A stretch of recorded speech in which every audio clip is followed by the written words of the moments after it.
이사야서 1장 4절에서 6절까지 말씀 우리 한 목소리로 함께 봉독합니다. 이사야 1장 4절에서 6절까지 말씀입니다. 이사야 1장 4절에서 6절까지 말씀입니다. 함께 봉독합니다. 슬프다 범죄한 나라여, 허물진 백성이요, 행악의 종자요, 행위가 부패한 자식이로다. 그들이 여호와를 버리며 이스라엘의 거룩하신 이를 만홀히 여겨 멀리하고 물러갔도다. 너희가 어찌하여 매를 더 맞으려고 패역을 거듭하느냐.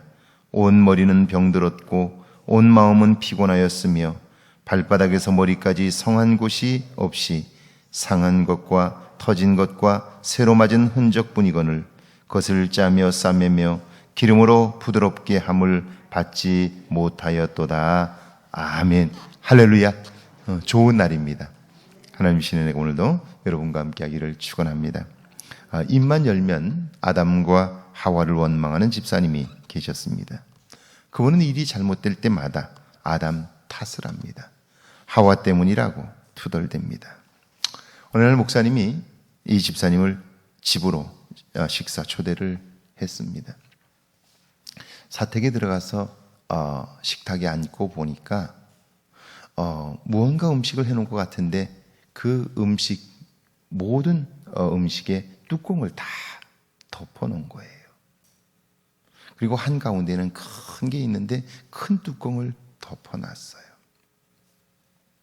이런저런 이야기를 하다가 목사님이 집사님 잠깐만 계시라고 내가 밖에 좀 나갔다 오겠다고 그러면서 절대로 이 뚜껑은 열지 말라고, 특별히 가운데 있는 큰 뚜껑은 열지 말라고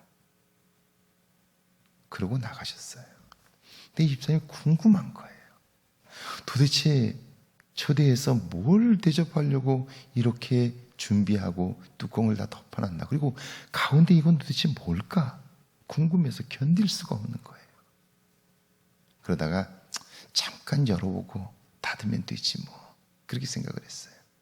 그리고 뚜껑을 딱 열었는데요, 갑자기 그 속에 있는 참새 한 마리가 튀어나와가지고 막 날아다니기 시작하니까 당황해가지고 그 참새를 잡느라고 막 허둥지둥 되고 있었어요. 그때 목사님이 들어옵니다.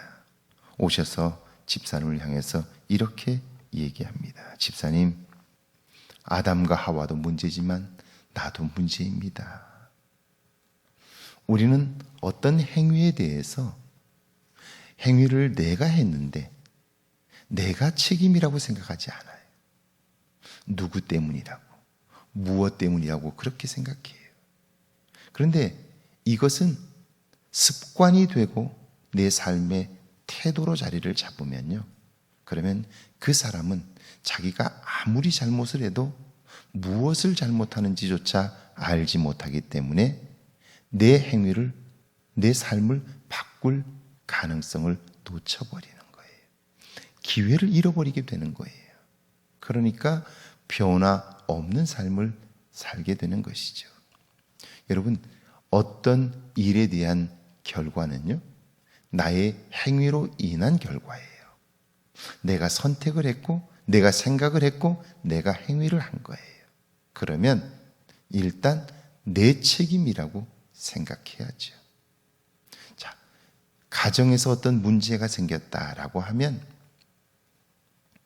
내가 가정의 구성원이라면 그 일의 책임이 나에게도 있는 거예요. 내 책임이라고 생각하면 상황은 달라져요. 어떤 문제를 만났다 할지라도 내 책임이라고 생각하면요, 그 일이 새로운 축복의 기회가 될 수 있어요. 변화의 기회가 될 수 있어요.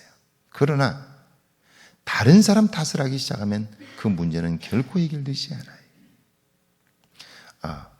두 집이 함께 붙어 사는데 한 집은 계속해서 싸워요. 그런데 한 집은 계속해서 웃음이 넘쳐요. 하루는 싸움집 남자가 그날도 부인과 대판 싸우고 힘들어서 소파에 앉아 있는데 옆집에서 계속해서 웃는 거예요. 웃음소리가 나는 거예요. 그러니까 궁금한 거예요. 도대체 저 집에 뭔 일이 있어서 저렇게 웃나? 궁금한 거예요. 그래서 싸움집 남자가 웃음집으로 찾아간 거예요. 가서 남자를 불러서 묻습니다. 도대체 이 집엔 무슨 일이 있어서 이렇게 웃느냐고, 웃음이 집 바깥으로 나오느냐고. 그러자 그 웃음집 남자가 이렇게 얘기해요. 우리는 다 모질이들만 살아서 그렇다고. 아니, 모질이들이 사는데 어떻게 매일 웃을 수가 있냐고. 그러자 그 웃음집 남자가 웃으면서 이렇게 얘기를 해요. 내가 물을 한 그릇 아내에게 좀 떠오라고.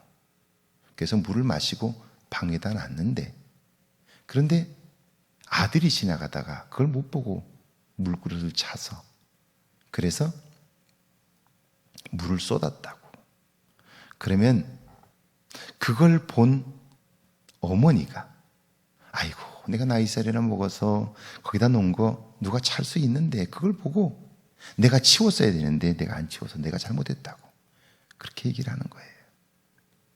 그러면 부인이 있다가, 어머니 그게 무슨 말이냐고, 물을 떠온 건 난데 떠왔으면 거기다 놨을 때 내가 치웠어야 되는데 내가 안 치워가지고 그런 거라고, 제 잘못입니다, 그런다는 거예요. 그러면 자기가 그게 무슨 소리냐고, 내가 물을 마셨으면 다 마시든지, 다 못 마셨으면 거기다 놓지 말고 부엌에다 갖다 놨어야 되는데 제가 그걸 안 했으니까 제 잘못이라고. 그러면 그 아들이, 아니 왜 다 그러시냐고, 발로 차서 엎은 건 난데 왜 다른 분들이 그러시냐고, 내가 잘못한 거라고.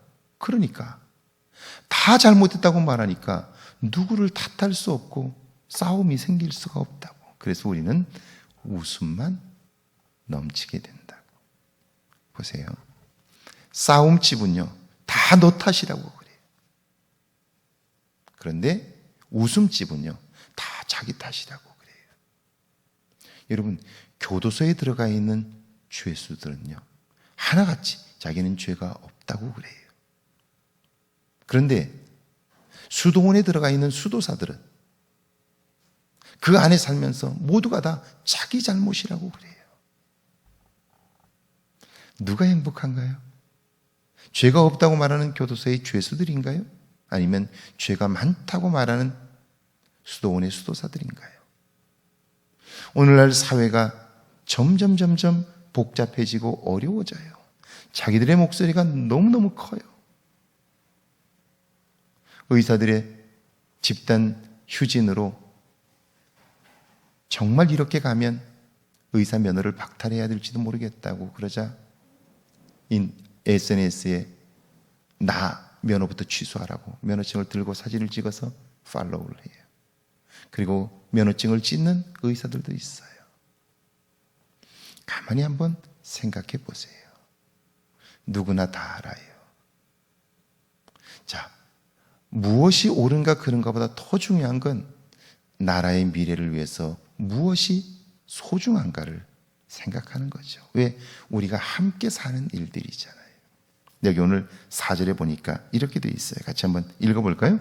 슬프다 범죄한 나라요, 허물진 백성이요, 행악의 종자요, 행위가 부패한 자식이로다. 그들이 여호와를 버리며 이스라엘의 거룩하신 이를 만홀히 여겨 멀리하고 물러갔도다. 성경은 오늘의 결과가 초래된 원인을 분명히 밝히고 있습니다. 오늘 나라꼴이 엉망이 되고 주변국들의 먹잇감이 된 것은 그들이 하나님을 버렸기 때문이에요. 거룩하신 여호와를 소홀하게 되었고 멀리하며 자신들이 하나님 노릇을 했기 때문이에요. 결과에 대한 책임이 다른 사람이 아닌 바로 나에게 있다는 사실을 말씀하고 있는 거예요. 오늘 내가 살아가고 있는 모습, 내가 살고 있는 삶의 행태, 태도들은 결국 내가 선택한 일들인 거예요. 그런데도 우리는 그 잘못된 결과가 생기면 그것을 다른 사람 탓하고 심지어는 하나님 탓을 하게 되는 경우들이 있죠. 이것은 오늘날도 마찬가지입니다. 평상시에는 하나님과 상관없이 살다가 어려움만 만나면 하나님을 원망하는 사람들이 있습니다. 매일매일의 삶 속에 하나님과 상관없이 살다가 어떤 일만 내 계획한 대로 되지 않으면 하나님 탓을 하는 사람들이 있어요. 그런데 그 태도 하나를 바꾸지 않는 한, 결국 책임을 내가 지려고 하지 않는 한 우리의 소중한 인생은요, 그렇게 낭비될 수밖에 없는 거예요. 책임을 다른 곳으로 돌리면 안 되는 이유가 분명히 있습니다. 5절 한번 같이 읽어볼까요? 5절입니다. 너희가 어찌하여 매를 더 맞으려고 패역을 거듭하느냐. 온 머리는 병들었고 온 마음은 피곤하였으며. 만약 이런 일의 책임을 다른 사람에게 돌리면 문제의 해결은 요원해집니다. 상황은 점점 더 심각해지는데 문제의 원인조차 파악할 수 없게 되기에 심각해집니다. 하나님은 그런 그들을 향해 매를 들 수밖에 없고 노를 바랄 수밖에 없습니다. 내 삶에 문제가 생기고 내가 해결할 수 없는 문제를 만나면 그래서 나를 돌아보는 것이 첫째입니다. 내가 변하지 않는 한 상황도 달라지지 않기 때문이에요. 그러니까 오늘날 되어지는 일들 앞에서 내가 진심으로 마음 아파하고 진심으로 그 일을 위하여 기도하는 마음, 이게 없다면 우리가 하는 말들이 결국 나 자신을 무너뜨리는 것이 되고 누군가에게는 상처를 줄 수 있다 하는 것이죠. 6절 말씀이죠. 같이 한번 읽어볼까요? 발바닥에서 머리까지 성한 것이 없이 상한 것과 터진 것과 새로 맞은 흔적뿐이거늘 그것을 짜며 싸매며 기름으로 부드럽게 함을 받지 못하였도다. 문제의 원인을 다른 곳에서 찾고자 하면 그 안에서 갈등은 더욱 커지고요, 서로 상처를 주고받음으로 그들은 모두 상처투성이가 되는 거죠. 발바닥에서 머리까지 성한 곳이 없습니다. 상한 것과 터진 것과 새로 맞은 흔적이 가득하여 아물 기미가 보이지를 않습니다. 이때야말로 서로 격려하고 위로하고 문제를 해결해야 할 때인 것이죠. 그러니까 살면서 모든 일들, 우리가 이 사회의 구성원이라면 이 사회에서 되어지는 일들에 대한 일정한 책임감을 느끼는 거죠. 저는 요즘 정광훈 목사의 모습을 보면서 사실은 한국교회의 목회자 중에 한 사람으로서 오늘 저가 저렇게 하는 것, 그 교회가 오늘 수많은 사람들의 걱정거리가 되고 비난의 대상이 되는 것, 그 책임의 일부는 제게 있다고 믿어요. 그래서 새벽 기도 끝나고 그 일을 위해서 기도할 때 정말 마음이 아플 뿐 아니라 눈물이 나요.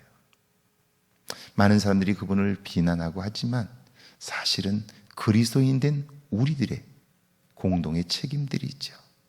교회가 건강하지 못했기 때문이고 교회가 해야 할 말들을 바로 하지 못했기 때문이다 라는 생각을 지울 수가 없습니다. 내 책임으로 안고 안타깝게 여기는 마음, 그게 오늘 우리가 가져야 할 모습들 아니냐 하는 것이죠. 오늘 하루 여러분의 삶 속에 하나님이 함께 하심을 믿고 나아가기를 바랍니다. 왜냐하면 하나님의 눈으로 나를 보고 세상을 보지 않는 한 우리는 끊임없이 다른 사람 탓을 해요. 내가 모든 것을 완벽하게 하려고 해요. 그러다가 결국 일이 그르칠 수밖에 없고요. 그러면 결국 다른 사람 탓을 하게 되면 오늘 그런 나의 모습이 또 다른 사람에게는 그리스도인의 좋지 않은 모습을 남겨 하나님의 영광을 가릴 수 있다 하는 것이죠. 하나님이 오늘 우리와 함께 하십니다. 그 하나님과 함께 동행함을 의식하며 살아 하나님의 기쁨이 되는 하루가 되기를 주의 이름으로 축원합니다. 함께 기도하시죠. 문제를 만나고 어려운 상황을 대할 때 나를 돌아보게 해달라고요. 문제의 책임이 내게 있음을 인식하게 해달라고요. 함께 기도합니다. 하나님, 저희를 사랑하셔서 함께 하시나니 어려운 상황을 만날 때마다 나 자신을 돌아볼 수 있도록 하게 하시고 문제에 대한 책임이 내게 있음을 알도록 주여 도와주옵소서. 주여 함께해 주옵소서. 전능하신 하나님 아버지, 매일매일 나 자신을 돌아봄으로 내 안에 잡초가 자리 잡지 못하게 하시고 내 마음이 굳어지지 않도록 도와주시니 돌잡과 같은 마음에 말씀의 은혜가 하나님 싹을 틔울 수 없는 환경들이 되지 않도록 주님, 우리의 마음을 새롭게 해 주옵소서. 오늘 이 시대 하나님의 선하신 일들을 이루어갈 수 있도록 주님 도와주시고, 주님 기뻐하시는 일들을 이루기에 부족함이 없도록 주여 역사하여 주시고, 새벽을 깨운 거룩한 종들 한 사람 한 사람을 축복하시고 마음의 새 은혜를 부어 주옵소서. 주님이 함께해 주옵소서.